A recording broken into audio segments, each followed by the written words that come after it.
बारिश की रफ्तार बढ़ती चली जा रही थी। साहिल वहीं कमरे में बैठा बारिश खत्म होने का इंतजार कर रहा था।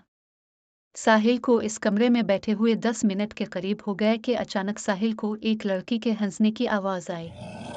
साहिल काफी हैरान हुआ और उसने खड़े होकर बाहर देखा, लेकिन बाहर कोई नहीं था, हर तरफ बारिश और पानी था। साहिल एक बार फिर आकर कमरे में बैठ गया, उसे अपना वहम लगा। 2 मिनट बाद साहिल को एक लड़की के रोने की आवाज आई, जैसे कोई आहिस्ता आहिस्ता सिसक रहा हो। साहिल उठकर एक बार फिर बाहर देखने लगा, लेकिन बाहर कोई नहीं था। साहिल एक बार फिर आकर बेड पर बैठ गया। उसे वो घर काफी अजीब लग रहा था। उसने सोचा जैसे ही बर्फबारी खत्म होगी वो फौरन यहाँ से निकल जाएगा। पता नहीं वो आवाजें किसकी थीं। फिर अचानक आसमानी बिजली चमकी। बाहर घर के